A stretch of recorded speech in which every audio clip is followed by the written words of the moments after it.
Hello, everyone, and welcome to the next episode of the Fifth Child podcast. I'm your podcaster for today, Chris, and I have to say again, welcome again to the next episode. So, if you've been paying attention to the recent episodes whatsoever, you know that this is the weekly podcast where I, Chris, give you a recommendation or two different recommendations for either a video game, movie, anime, television series, and the like. Now, if you've been paying attention to the more recent episodes, you've noticed that these episodes are slightly shorter than usual. They're kind of ranging around a half hour or so long, and that's mainly because, like I said, my time is a little limited with how I'm able to record these podcasts. I've had to actually record a couple of these podcasts in bulk. So this episode that you're listening to right now is actually an episode that I probably recorded at least 2 or 3 weeks in advance. And that's mostly just because I've been so busy, and I've also been preparing for the fact that honestly, actually, I'm not going to say, I don't want to completely date this episode entirely, but Fire Emblem The Three Houses is coming out for Nintendo Switch. I'm a huge Fire Emblem fan, and I'm more likely going to spend the majority of my time playing that game than I will be probably playing much else, or reviewing much, or not really reviewing, but talking about much else. So I want to devote as much time as I can to playing that, and when the time comes that I can talk about that game, in a sufficient manner, I'm going to devote an entire episode to just that video game. So for the time being, at this point, I do want to at least give you guys as many episodes as I can, and if that requires me to record these in bulk and have less time for each episode, I think that's all the better. That way that makes these episodes nice, short, and concise, and you know exactly what's to expect from each episode.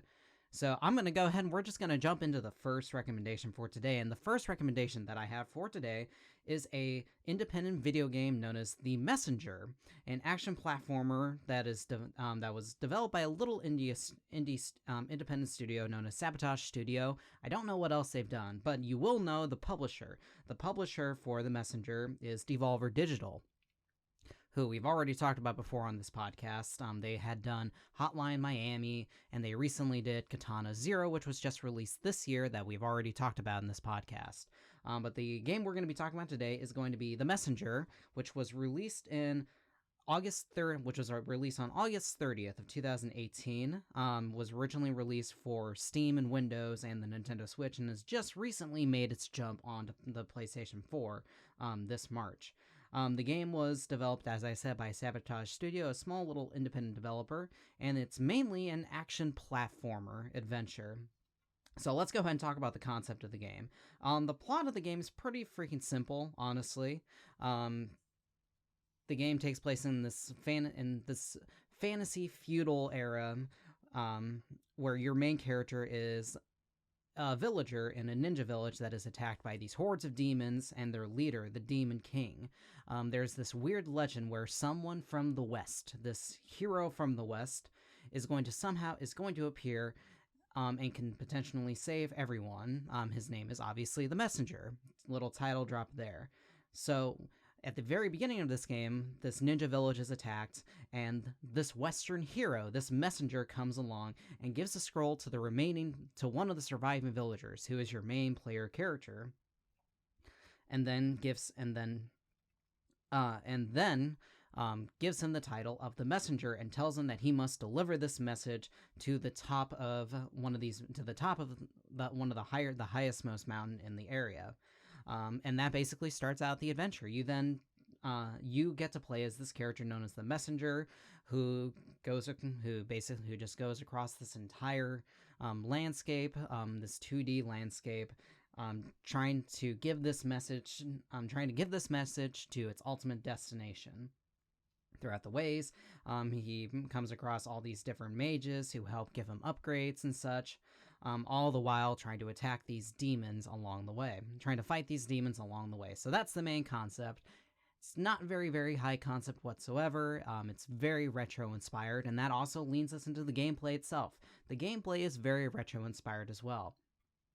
If you are a big fan of old NES side-scrolling games like the Ninja Gaiden series, this is exactly the kind of game series that The Messenger is trying to play homage to. The Messenger trying to say the messenger while trying to refer to the player character. You, the player, get to play as the messenger, who is a ninja, basically, and who has the ability to use a sword to jump and crawl and wall jump off of different walls to basically progress throughout the entire game. And using your ninja sword, projectiles such as your shurikens, you have to traverse every single area of the game in order to reach the next point. It doesn't really diverge too much for the first bit of the game. There are neat little upgrades that you can get. For example, you have the ability to cloud step, which if you attack an enemy, you can jump immediately after you hit them, and that actually allows you to traverse some of the more difficult places in the game to actually come across. As you go further throughout the game, you get new abilities like being able to glide in the middle of the air, using more shurikens. You also get a grappling hook, which allows you to propel yourself into an obstacle, and then you can also cloud step after doing that. You can then, there's a shop system where you collect time shards after you defeat an enemy or you hit lamps, that allows you to buy more and more upgrades, such as more extra attacks or more health bonuses. And the other neat thing is that if you die in a platforming section, you have this little demon known as Corbel who follows you around, and he actually will revive you almost immediately or bring you back to the nearest checkpoint. And the only penalty that you have is that for a little bit, any time shard that you get, he collects as your debt for bringing you back to life. So there is a nice little replayable factor to this game as well. That's the big linear. So as I said before, the game is very, very linear at first, but there is a point when the game does open up, and then it reveals that the game is actually more of a Metroidvania, where you get to re-explore all the past areas in the game in order to find different items. It's kind of Metroidvania light. I want to say it's almost it's a little similar to Shantae and the Pirate's Curse in such a way. There is a huge interconnected map that is broken up in a linear fashion, more so than an actual Metroidvania like Castlevania Symphony of the Night or Bloodstained. But it does open up the game's. It does reasonably open up in the game in a way that I was not expecting, and I think this is definitely the one thing that that one big surprise that the game is actually kind of a Metroidvania is certainly the one thing that I think more people are going to remember from this game, almost more so than just the Ninja Gaiden, more so than the Ninja Gaiden influence of the game itself. So that's the main concept of it. Let's go ahead and jump into the graphics. So as I said, the game is very much inspired by Ninja Gaiden style graphics, so the game does have an NES 8-bit. It does have an 8-bit look to it, as well as the audio itself, which I'll go ahead and talk about the graphics and the sound design in the same category at this point, because you can actually break this up into two different categories in and of itself. For the first half or so of the game, where the game is a linear Ninja Gaiden side-scrolling game, the game is entirely in 8-bit. That goes for the graphics and the audio, and it looks really, really good. It does look like a very high-end NES-style game, and it's nice to actually see a style like this again with a little bit more modern gameplay sensibilities as well. Fast forward to the second half of the game, where the game does open up into a big Metroidvania, you then realize that there is also a 16-bit style to the game as well.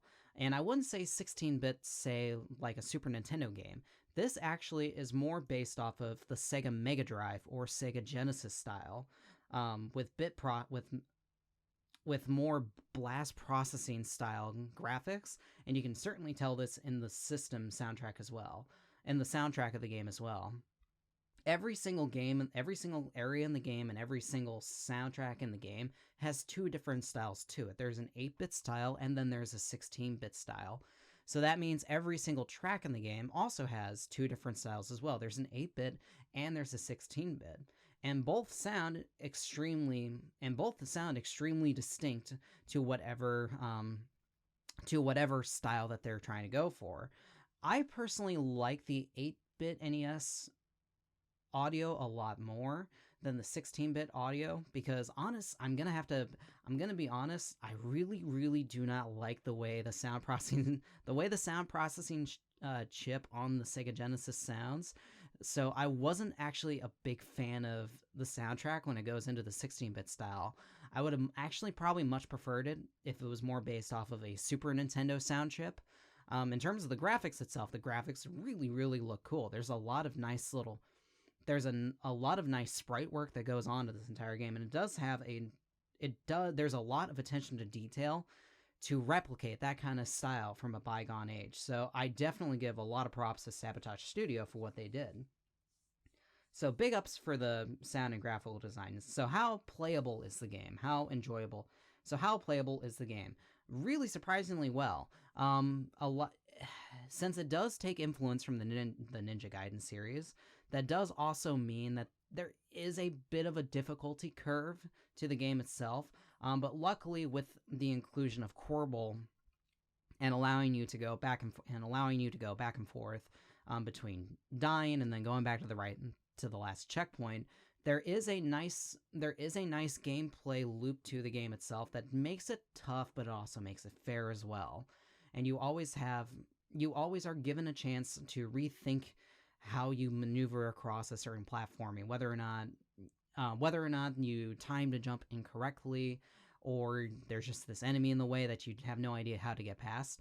The game does a really good job of making sure that if you screw up, it's more or less on you that you kind of screwed up that first time, and it gives you the chance to get better as you move on to the next objective or the next roadblock. The game itself is extremely fun to play, and there is a good amount of replayability to it as well.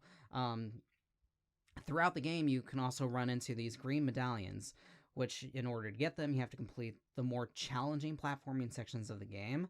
And there is a neat little bonus when you collect all 45, which I haven't actually done. So if you want to go back to this game after finishing the main story of it, there is stuff in this game that you can do after you finish it. And honestly, the game would make a really good speed run as well if you really were interested in going back and playing through the game and seeing how quickly you can finish it. Like I said, there's a lot of collectibles in the game and with the green medallions, and there's certainly a lot of virtue to actually replaying through this game and getting better and better at it, and getting more finely tuned to how the platforming works. It is a little bit difficult when you first get started, and it only gets a little bit more difficult as you go along with it. But you will eventually get the reflexes you need to finish a difficult platforming section or finish a particularly difficult boss, which that does bring me into the bosses. A lot of the bosses in this game are really fun to play, are really fun to fight against. They have very distinct attack patterns that you do have to get used to, and they're very unique to every single boss, and they do make for some really awesome boss fights, so definitely props for the boss fights. So with that, I think I'm going to give The Messenger a big recommendation. It came out last year, and I only just recently played it for the Nintendo Switch earlier this summer, or I think it was the spring. So if you haven't picked up this game, I would definitely recommend it. I think it's only like $15 on Switch and Steam, and it does go on sale quite often. So if you want to wait until there's another sale for it, I highly recommend that you do pick it up on sale too. I do recommend that you actually probably buy it at full price too, with how inexpensive the game actually is and how much content you get for it. You will definitely get your money's worth for this sort of game. So big recommendation for The Messenger for me, and that's the video game for this week. So I think we can go ahead and move on to the anime for this week as well. So the anime for this week, it was an anime I've been struggling to find out the right time to finish it, or the right time to talk about it. Honestly, I think this is the kind of series that, just like JoJo's Bizarre Adventure, I have to take on a season-by-season basis. And considering that the most recent season had just recently finished in the last 2 weeks, I think now would be a good time to talk about the first season for now, and then we can eventually come back to the season as we ramp up till next year when the final season's apparently going to come out. And that anime series is Attack on Titan, or Shingeki no Kyojin. So, Attack on Titan is an anime series that was released in 2013 that is based on the original manga by Hajime Isayama. Now, I know this is kind of opening up a big can of worms talking about the series right now, because honestly, if you're an anime fan, there's almost no reason whatsoever that you do not know what Attack on Titan is. At this point, everyone knows what Attack on Titan is. Anime fans and non-anime fans alike know what Attack on Titan is. Unfortunately, not a lot of anime fans are actually watching Attack on Titan as they did back in 2013 when the series first came around, which I think is a disappointment. So I think what I want to do is kind of raise a little bit more awareness of the series as we ramp up to the final season. And eventually we're going to talk about the other two. We're going to talk about seasons 2 and season 3, part 1 and 2. So I certainly want to go ahead and start off and just talk about the first season now. So Attack on Titan was released in 2013 during, I believe, the first spring semester. I think it was considered a spring or early summer anime. I think it came out on April 7th, 2013. The series itself was directed by Tetsuro Hiraki, who is also the main director of Death Note, one of my other favorite anime series. Up until like the halfway point. And also he was the director of Guilty Crown, which is one of my least favorite anime of all time, but I'm not going to open up that can of worms now. The series was produced by a production IG, at least for season 1, while animated by Wit Studio, who is currently the main studio who is animating and producing the series up until this point. The series itself is licensed completely and totally by Funimation and Crunchyroll. Well, just Funimation.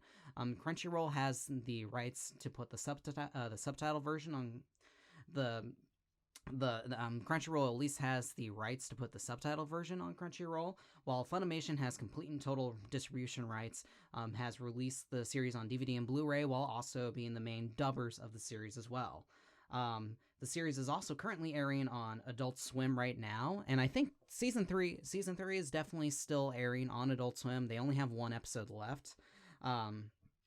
And as far as we know, we are also going to be treated to a season 4 at the end of next year, which apparently is supposed to be the last season. So this is going to be a little bit tricky. So I'm going to actually talk about the series for I'm going to give the general talk about the series. And then what I'm going to do is I'm going to split this entire section up. I'm going to split this section up from the non-spoiler half of it, and then I'm going to also there's going to be a link to the timestamps in the description down below.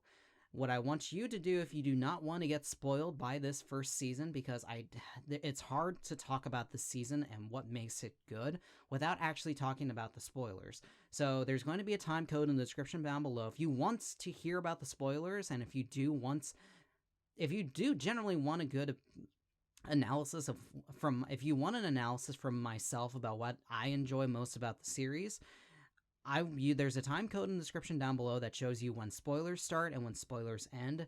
So if you want to, you can go ahead and skip to the end of the podcast you can go ahead and skip to the end of the podcast after we get done with the non-spoiler version, the non-spoiler half of the discussion. And that way you don't get spoiled at all, so you at least know that I recommend the series and without actually going into any of the spoilers. But if you do want to listen to the spoilers, the time code is in the description below, so you don't have to.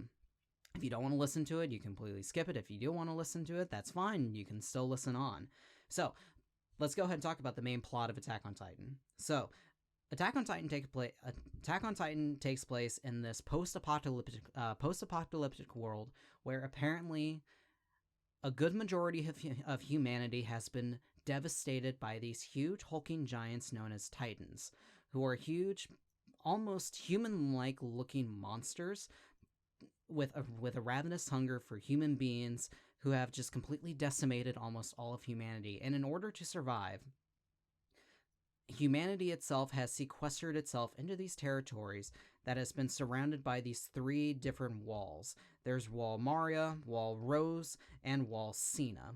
And every single one of these walls all contain a certain amount of humanity that has survived within these walls in order to survive against the Titans. The world government itself has then also decided to create 3 different branches of armies in order to help fight against the Titans. There's the most important one to fight against the Titans are the Survey Corps, who are actually trying to reclaim the territory that had been taken down by the Titans. There's also the Garrison Regiment, who help guard walls Rose, Cena, and Maria.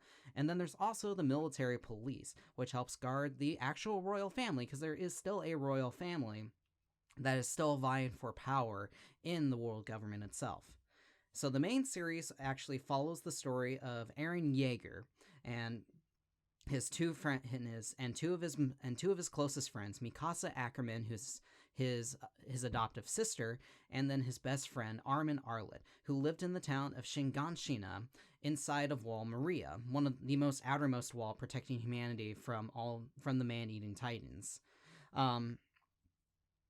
Life seems as though it's going fine and humanity's surviving until Wall Maria is breached by two extremely powerful titans that they have now dubbed the Colossal Titan and the Armored Titans, who after breaching the wall allow titans to come into Wall Maria and cause more and more devastation.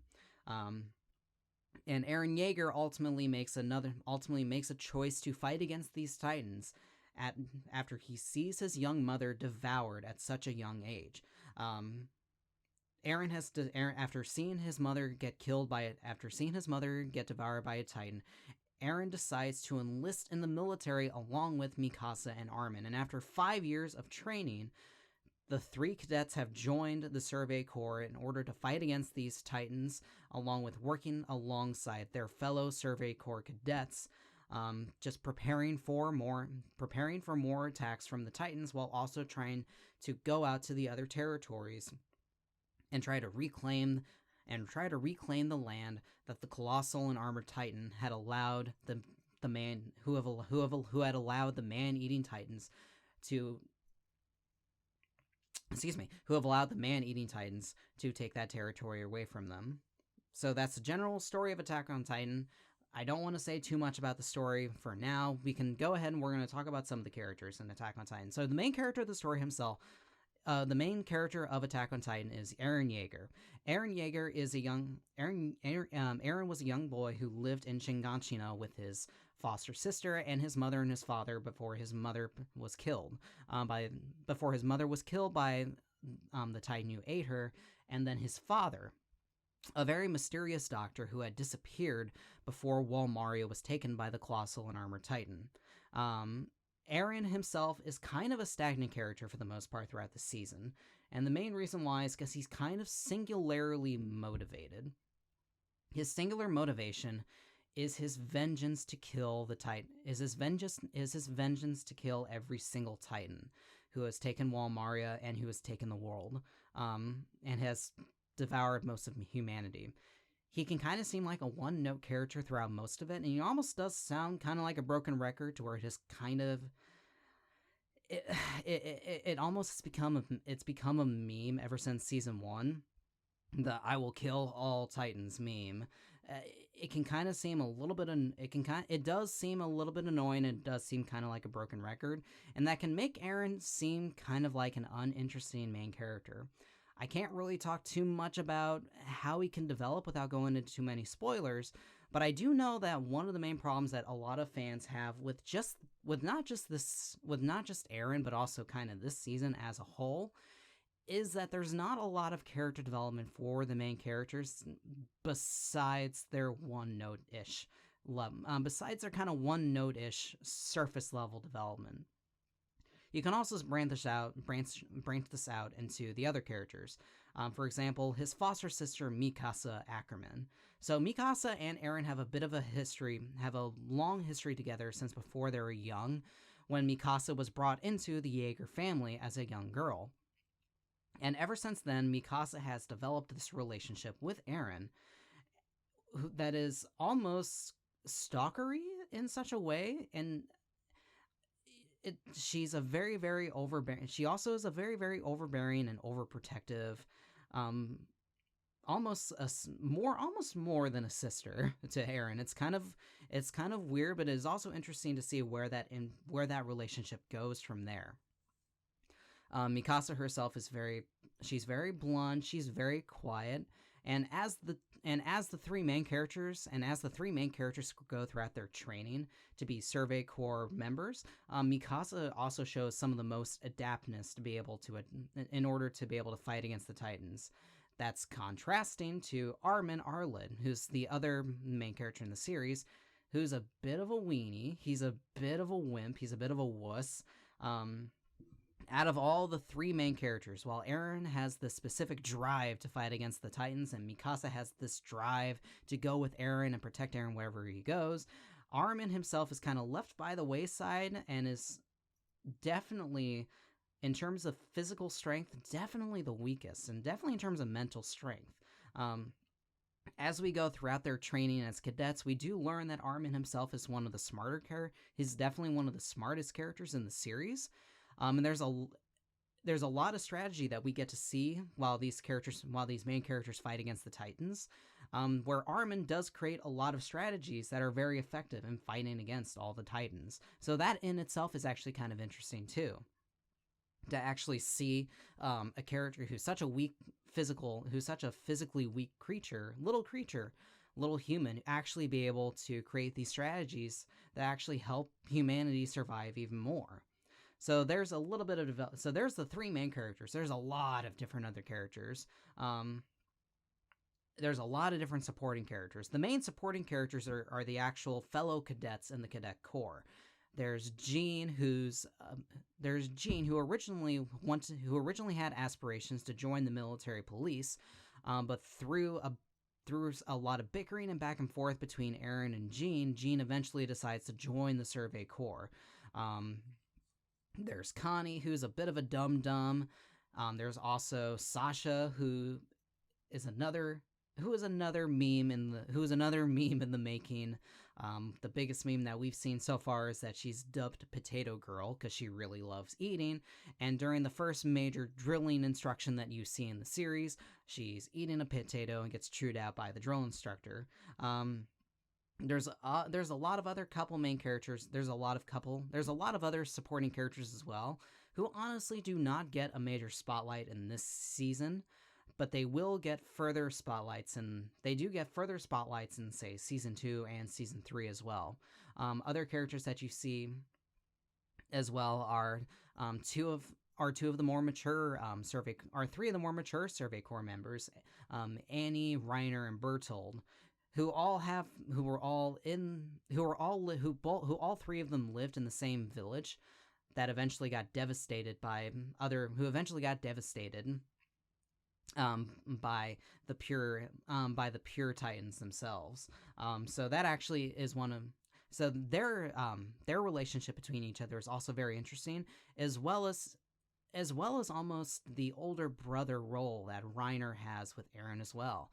It's because of Reiner that Eren is actually able to go through a lot of the Cadet Corps training itself. So that is actually kind of an interesting dynamic as well. It's one of the only interesting dynamics that we see. Without going into other spoilers as well, we do get to see other Survey Corps members as well, especially apparently the best Survey Corps member as well, Captain Levi, which at this point, if you've seen Attack on Titan, you know exactly who I'm talking about. Everyone knows who Captain Levi is. He's short. He's a bit of a neat freak, and he's also probably the greatest warrior in all of mankind, and is the best Titan killer of the entire Survey Corps himself. There's not much we can talk about Levi, at least for this season, without going into too many spoilers, but I can just say right now, there's so much awesome stuff that goes on in this season. Literally every single Captain Levi scene is a standout in Season 1. Pretty much every single Captain Levi scene after this is a standout as well. So I think we can go ahead and talk about the animation and the soundtrack. So the animation, it's kind of hard to talk about the animation itself because at this point, it's almost just assumed that the animation for Attack on Titan is amazing because you don't really need to say much about it because you can just look at the character designs and you can look at the animation itself. Wit Studio has gone out of their way to make one of the best looking shonen action series that we have seen in a good long while. For 2013 and 2014, this is still one of the best looking series all around, and it's actually kind of a testament to the series itself that the animation has not really received much of a bump up in the later seasons, just because that first season alone set that bar so high. So even the later seasons itself cannot really match that series alone. So I can't talk about much about the animation because there's not much to talk about. The proof is in the pudding. You can look at stills, you can look at animation GIFs, and look at how fluid, how detailed, how crisp the animation actually is. So the soundtrack itself is also composed by another anime composer veteran, Hiroyuki Sawano, who's extremely well known for his bombastic choruses, his fusion between electronica, orchestral, and choir sounds, and also for having track names that have 90% nothing but gibberish and the Greek alphabet. So I can't even pick out a specific soundtrack in this entire. I can't pick out a specific track in season 1 soundtrack that actually, without having like say letterings of what the actual name of the soundtrack it is, because the names itself are just mostly complete gibberish, a mixture between gibberish, German, and Greek alphabets. So I'm not going to even try. But I'll just say this alone: Hiroyuki Sawano has done it again. Has definitely made one of the more iconic anime original soundtracks that we have seen so far this entire generation. Another thing to talk about with the soundtrack again is the main two openers, and the I think there's 2 different endings as well. I won't talk about too much about the endings because they do their job, but again, I will talk about those first 2 openings, which are mainly composed by Revo and his band Linked Horizon. We have Gurren no Yemya and Juya no Sabasu, the first and second openings respectively, and there's, again, like I said with the animation, there's not much that can be said. Revo's again fusion of huge heavy metal, orchestral, bombastic orchestra, and German choir is just and a fusion between German and Japanese choruses. It's just something to behold, and nothing gets you more hyped up for an episode of Attack on Titan than listening to Gurren no Yemya about 14 or so times every single time you're watching it. So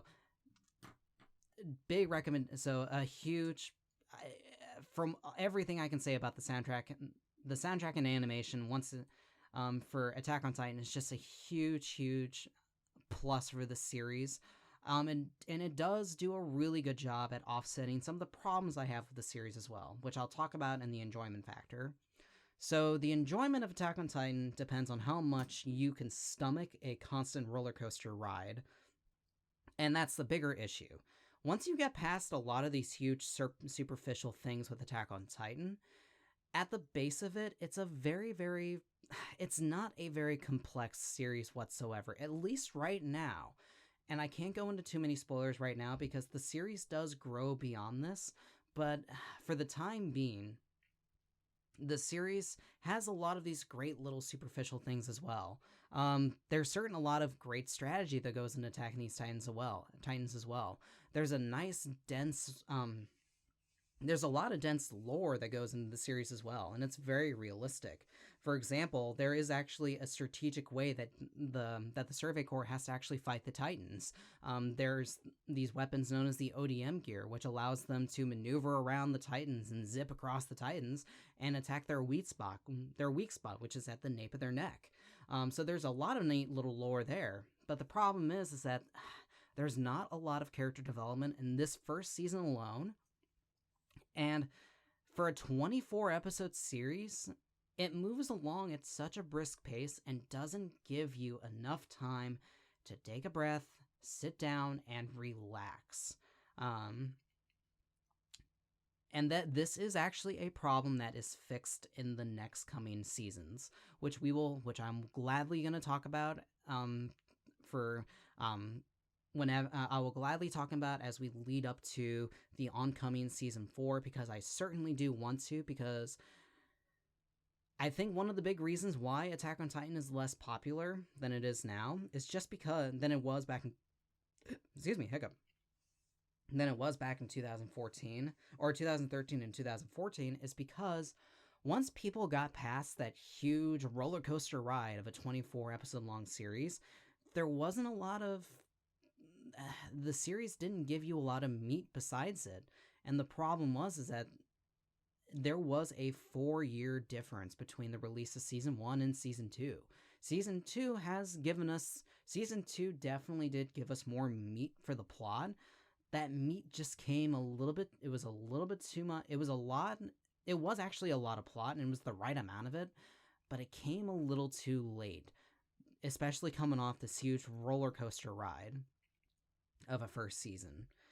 So I do look back on this season very, very fondly, but I do think that unfortunately that unless you are able to jump straight from season 1 and into season 2, the series does unfortunately kind of come off as kind of shallow and hollow, and without giving you much superficial reasons to come back to it.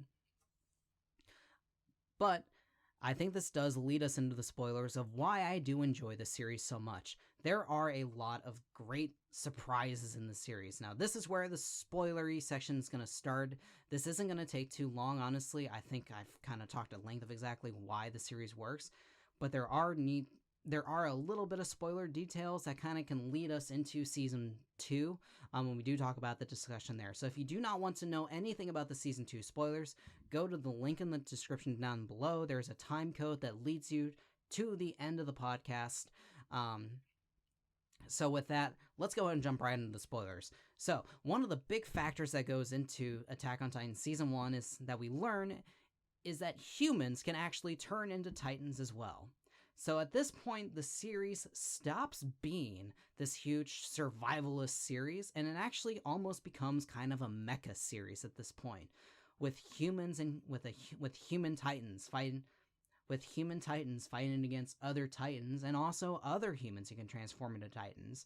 For example, in the last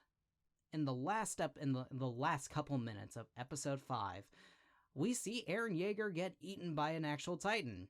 He's eaten. He is apparently dead. But then 2 episodes later, we then find out that deep within Eren, he has had the ability to transform into another titan, to actually transform into a titan with his own consciousness intact. So that actually leads to a whole different depth to Attack on Titan that we were not given much insight into leading into it. So it leads into a nice bit of surprise. And this is one of the things that works about Attack on Titan, and that Attack on Titan is able to do extremely well. There's a lot of different surprises that are in store for Season 1. For example, if Eren can turn into a Titan, who's to say that other people can't turn into Titan as well? Who's to say that the Armored Titan and the Colossal Titan aren't actually human beings? If they're human beings who can turn into Titans, why are they doing this? There's a mystery box element to Attack on Titan Season 1 that you get even more sneak peeks into in Season 2. So those are those little nuggets of the mystery box that do lead us into more intrigue as we go about this, as we continue on to Season 2. So there are while a lot of that shallow character development is definitely missing in Season 1, it's very deliberate because it does escalate into Season 2, which we definitely are going to talk about at some point as well. I definitely want to talk about Season 2, and then I want to talk about Season 3, Part 1 and Part 2, because there's a lot to unpack in those seasons as well. So with that, I'm going to go ahead and just give Attack on Titan a huge recommendation. This is not a perfect series. This was never a perfect series to begin with. There are issues with Attack on Titan Season 1. It's kind of a big superficial roller coaster that unless you have that Season 2 to unpack everything and to increase your intrigue and to increase your intrigue of the series doesn't have much to it, unfortunately. But regardless, it's still an enjoyable thrill ride, and I definitely do recommend it. And then after you finish season 1, I recommend maybe taking a break, but then going straight into season 2. So with that, I'm going to go ahead and close out this episode of the podcast. I do thank you guys for paying attention. So this episode went a little bit longer than I was planning on, but that's okay. I hope to listen to you guys again in the next episode. So again, those were 2 different recommendations. So I recommend The Messenger for the Nintendo Switch, PS4, and Steam. And then I also recommend Attack on Titan Season 1. So if you want to play The Messenger, you can find it on Windows, Steam, PlayStation 4, and the Nintendo Switch. It's only about 15 or 17 or so bucks. And then if you want to watch Attack on Titan Season 1, all you need is, say, $5.99 a month for Funimation streaming services, or the same amount for Crunchyroll if you want the subtitled version. If you get Funimation, you get both the subtitled version and the Japanese version as well. And if I were to be honest, I personally actually like the English version a little bit more than the Japanese version. So there's that little nugget right there. That's for your consideration. So thank you so much for listening to this episode of the podcast. This has been the Fifth Child Podcast, and this is me, your podcaster Chris, signing off. And I cannot wait to hear from you guys in the next episode.